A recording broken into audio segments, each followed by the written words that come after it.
Your Excellency, Dr. William Ruto, Governor of Nairobi, Johnson Sakaja, my friend, the Minister for Public Service, Godfrey Ruku, my colleague members of Parliament, led by the Ebu Mwalimu and Oluoch, Bishop, and watu yote wa Kibira, hamjambo. God is good all the time. Your Excellency, it's my pleasure to join you here in this service and to say that I feel like I'm at home. Your Excellency, I used to live here in Kibra. I started at a place called Lindi, then I came here at Kianda.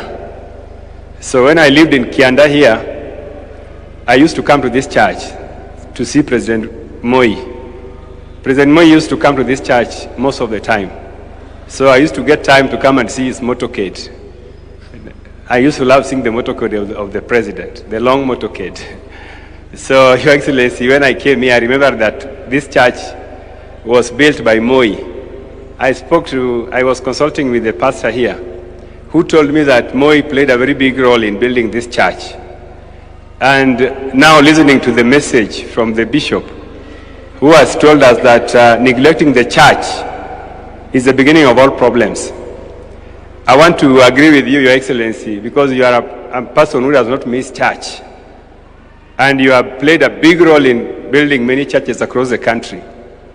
Maybe I think this is the reason why most of us are now saying that Kumi Bila break, because of the investment you have put in church that is making you a man whose future is very clear even in your leadership.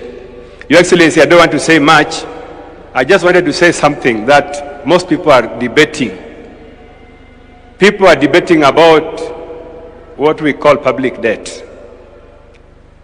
And Your Excellency, there is no economy, there is no country, America, China, Great Britain, India, all these economies, there is no economy that is surviving without debt. Debt is part and parcel of an economy. Even in households, debt plays a very big role.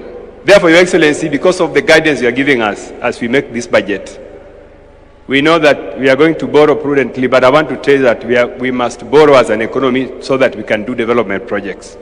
And because you have guided us that going forward we are going to borrow prudently, we are going to maintain fiscal deficit as a percentage of GDP, we are going to maintain it at below 5%. Your Excellency, this is what we are going to do as your team that is working for you. Your Excellency, lastly, the country is moving in the right direction. We are looking at all economic fundamentals that determine whether the country is on the right path or is the wrong path. Your Excellency, we are on the right path. And I want to tell everybody that the era of blaming all problems on the presidency is gone. We are in it, all of us. We are participating in budget making. We are participating in governance. So don't blame the president alone. Blame everybody. We are together. So all the blames of misgovernment or problems must now be directed to all of us, so that it is no longer about Zakayo. Zakayo is not the one writing the budget. Zakayo is not the one who is the Minister of Treasury. Zakayo is not the Minister of Health.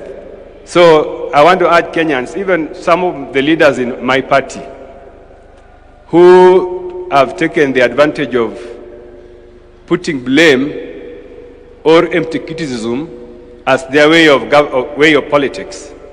You know, your senator is a very good friend of mine, Senator Sifuna.